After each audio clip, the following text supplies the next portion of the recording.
Your Honor, the evidence shows that Ms. Heard cannot prevail on her claim because she cannot and did not establish that Mr. Waldman made the statements with actual malice. Mr. Waldman testified that he conducted extensive investigation and reasonably believed that the three statements he made were true. Ms. Heard presented nothing to contradict that undisputed fact. Ms. Heard has no evidence of direct liability because obviously, Your Honor, we need to talk about direct and vicarious liability, but it bears noting that she has no evidence of direct liability and cannot prove actual malice by Mr. Waldman when making the three statements at issue. It is undisputed that Mr. Depp did not make any of the three statements at issue in Ms. Heard's counterclaim. Moreover, in order for Mr. Depp to be liable for the conduct of one of his attorneys, there must be some showing that he directed, participated, or otherwise authorized Mr. Waldman to make the statements at issue. There is no such evidence on the record that Mr. Depp directed or otherwise authorized Mr. Waldman to make the three allegedly defamatory statements at issue in the counterclaims. Indeed, there is no evidence of any communication or coordination between Mr. Depp and Mr. Waldman regarding the counterclaim statements or anything else. For this reason as well, Your Honor, Ms. Heard cannot meet her burden of proving that Mr. Waldman was acting within the scope of his employment as our agency on behalf of Mr. Depp. Again, it bears noting that there's no evidence that Mr. Depp even saw the statements by Mr. Waldman until he was sued, served with the counterclaims well into this case. It was more than a year after Mr. Depp filed his complaint and Ms. Heard lost a series of motions to dismiss that she finally asserted her counterclaims, most of which have already been dismissed by opinion letter of this court. Whereas here there is no evidence of direct liability, Ms. Heard must rely on a theory of vicarious liability to hold Mr. Depp liable for the actions, or statements rather, of his purported agent, Mr. Waldman.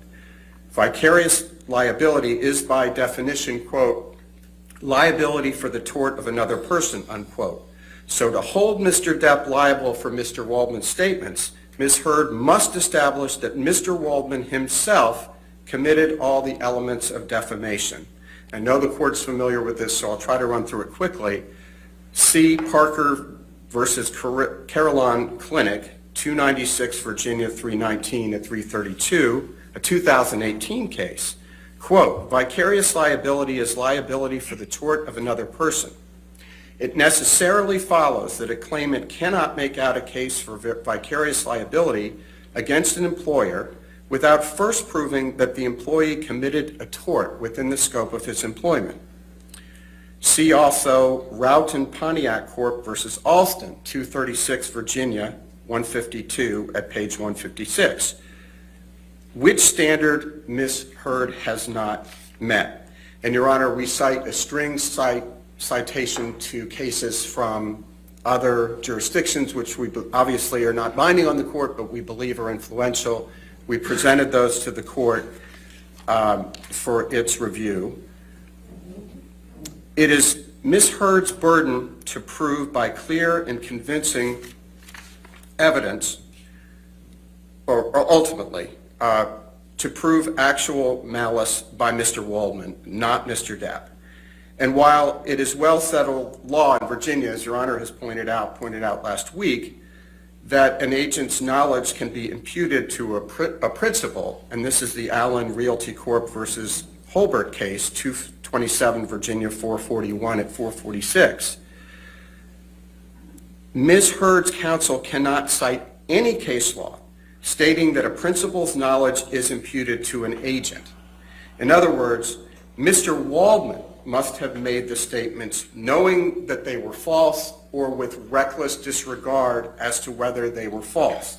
And Mr. Depp's knowledge cannot be imputed to him. There is no evidence in the record that Mr. Waldman knew the counterclaim statements were false. Indeed, Mr. Waldman did not even know Mr. Depp or Ms. Heard at the time of any of the alleged incidents at issue, and thus had no personal knowledge of what transpired. And this is reflected in the trial transcript that Mr. Waldman met Mr. Depp first in October of 2016, long after the fact. Nor is there any evidence in the record that Mr. Waldman subjectively entertained any serious doubts about the falsity of the counterclaim statements. Quite the opposite. The evidence shows, and it's unrebutted, that Mr. Waldman had very reasonable grounds to believe, and he did believe, and will to his dying day, that Ms. Heard's claim of abuse were patently false. Mr. Waldman testified at length about 29 witnesses he believed disproved Ms. Heard's false claims of abuse. See the transcript at page 6008 through 6012, and I won't run through all of that. But his testimony that two trained police officers, Officer Sines and Haddon, were called to the penthouse on May 21, 2016, and saw no signs of injury on Ms. Heard's face, as well as, quote, Ms. Heard's own witnesses who have testified in various forums at various times that there were no injuries to her face whatsoever between May 21st and May 27th, 2016, when she walked in to court with her publicist, her lawyer, her former best friend who no longer speaks with her, for a no-notice ex parte TRO. Some of the witnesses whom Mr. Waldman has cited, they include Laura DeVenier, Melanie Iglesias, who, as Your Honor recalls, was Ms. Heard's makeup artist, who decided to end any professional or personal association with Ms. Heard. Samantha McMillan, Hilda Vargas, Isaac Baruch, Trinity Esparza, Cornelius Harrell, Alejandro Romero, and Brandon Patterson, just to name a few. No reasonable jury could find that Mr. Waldman acted with actual malice in making the allegedly defamatory statements. He was not present for the alleged incidents. He has no personal knowledge of any of the alleged incidents. What Mr. Waldman knows is a product of the legal work he did, the sleuthing he did on behalf of Mr. Depp. Ms. Heard cannot possibly show that Mr. Waldman acted with actual malice, and her defamation claim must fail. 2, Mr. Waldman is an independent contractor, not an employee.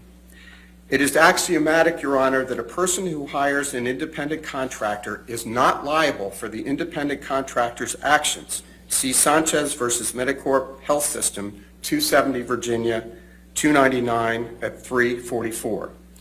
An independent contractor is a person who is engaged to produce a specific result, but who is not subject to the control of the employer principal as to the way to bring about that result. See Atkinson versus Sachno, 261 Virginia, 378 at 284. That's a 2001 case. An outside lawyer retained by a client in connection with litigation is an independent contractor. See King versus Dalton, 895 F. Sup. 831, Eastern District of Virginia, 1995, where Judge Ellis, a legendary jurist known by all Virginia practitioners, held that, quote, a law firm attorney working with a client is nonetheless an independent contractor and is not an employee of the client corporation. In that case, the employer was a corporation, but the same logic applies when it's an individual like Mr. Depp. That was Mr. Waldman's role. Indeed, clients hire lawyers to obtain specific results, or to try to obtain specific results, but they do not control the means by which the results are accomplished. Lawyers, as Your Honor has reminded us, are subject to professional obligations to exercise independent professional judgment. We are not at the whim of our clients as much as we want to serve them. See Virginia State Bar Professional Guidelines, Rule 1:2 and 2.1, and just to quote 2.1, in representing a client, a lawyer shall exercise independent professional judgment, unquote. Mr. Waldman is, as a matter of law, an independent contractor, and Mr. Depp cannot be held responsible for any alleged tort by his attorney, particularly for statements about which he was unaware until he was sued for them. Mr. Waldman testified, and it's unrebutted, that he has his own law firm. He's not an employee of Mr. Depp. Mr. Depp or none of his loan-out companies have issued him a W-2, and Mr. Waldman provides legal services to clients other than and in addition to Mr. Depp, and that's found at the transcript, page 6020 through 21. All of that is unrebutted by Ms. Heard. Mr. Waldman's statements, the third reason for which we respectfully submit the counterclaim should be stricken, is that Mr. Waldman's statements were protected opinion. And I won't run through all of that, but very briefly, taken in their proper context, the counterclaim statements are non-actionable expressions of opinion entitled to protection under the First Amendment. See Gertz versus Robert Welchink, 418 U.S. 323 at 339. That's a 1974 case from the United States Supreme Court.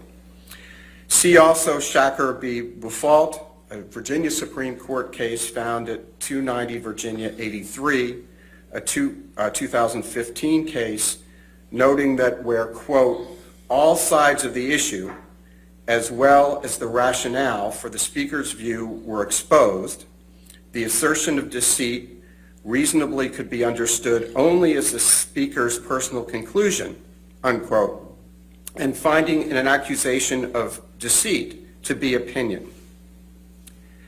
In context, Your Honor, any reporter or any reasonable reader would understand and expect a lawyer associated with Mr. Depp, as Mr. Waldman was, to challenge Ms. Heard's version of the inherently controversial events of the parties' marriage.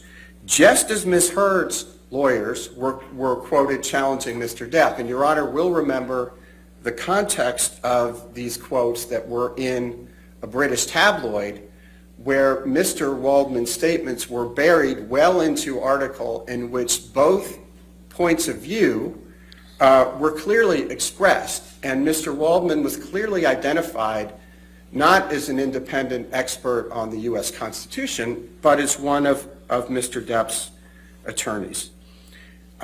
C. Chavez, 230 Virginia 112 at page 119, quote, the most unsophisticated recipient of such a claim, i.e.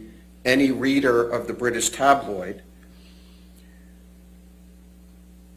made by a competitor against another could only regard it as a relative statement of opinion grounded upon the speaker's obvious bias, unquote.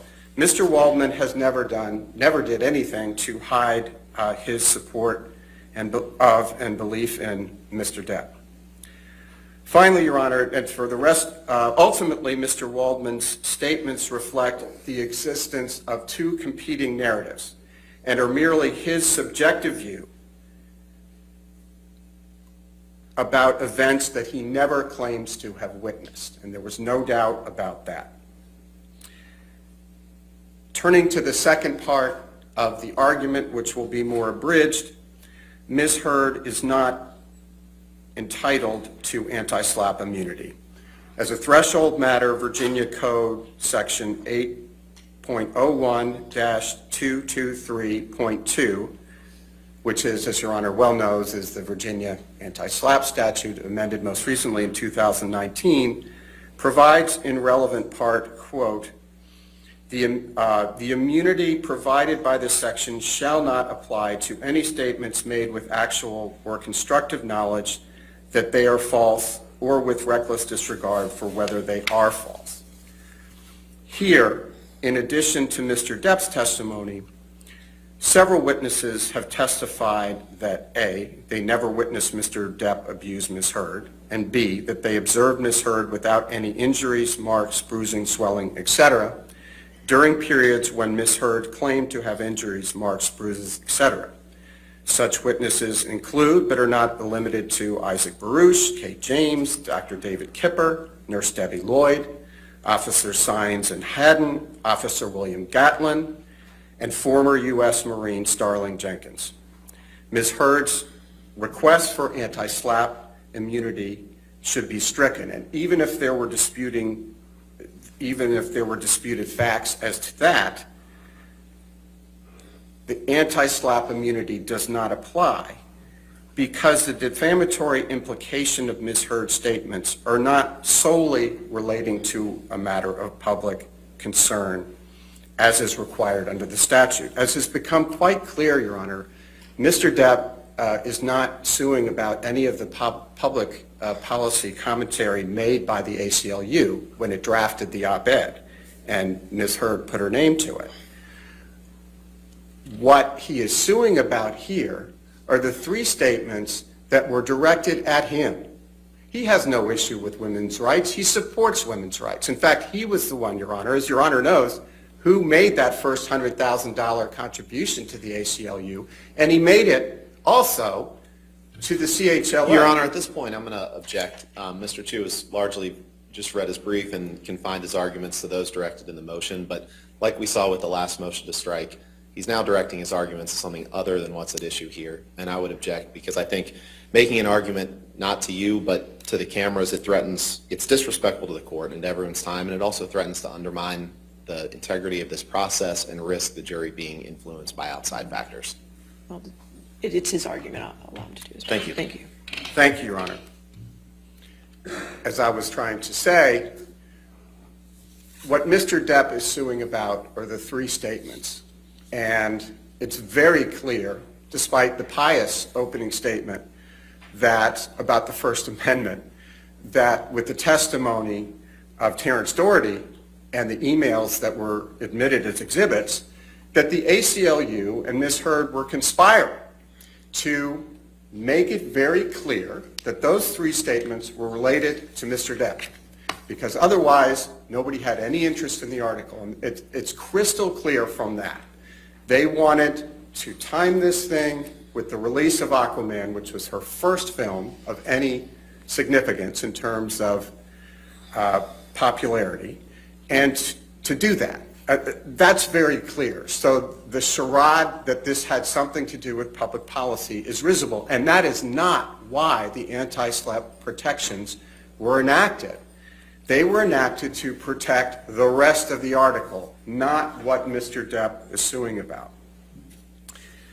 As generally analyzed by the courts, a matter of public concern is one which relates to, quote, a matter of political, social, or other concern to the community, unquote, as opposed to a matter of only, quote, personal interest, unquote.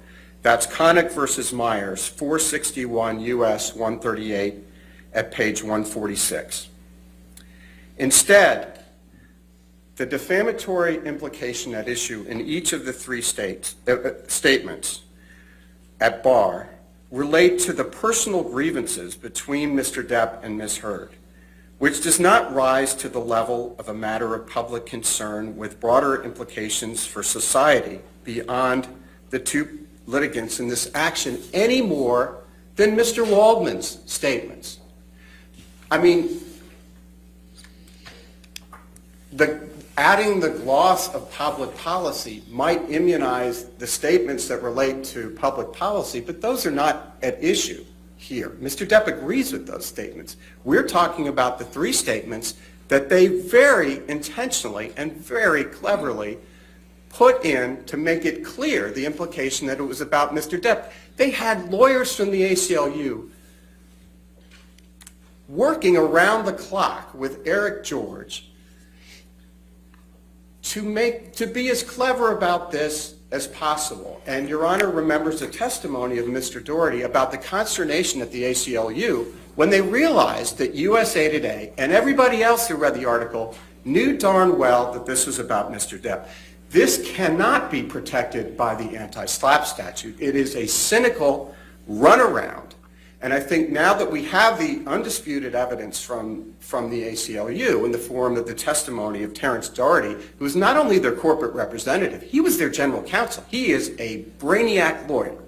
They knew exactly what they were doing, Your Honor. And he referred to testimony of a woman at the ACLU who said she had nightmares about Ms. Heard, and he expressed no concern about that. Now, that was either because they knew about, that was either a reference to this game they were playing with the op-ed, or the conspiracy they had to cover up her failure to make the donations.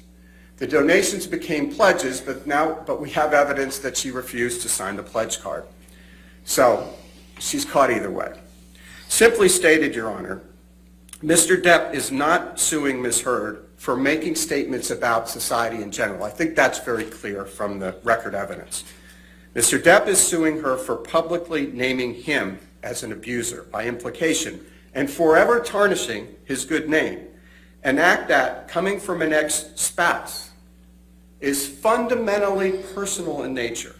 For that reason as well, Your Honor, Virginia's anti-SLAPP statute is not applicable. And based on the foregoing, Your Honor, Mr. Depp respectfully submits that the court should grant plaintiff's motion to strike the counterclaims and also strike her claim that she is immune under the anti-SLAPP statute. Thank you very much, Your Honor. Thank you.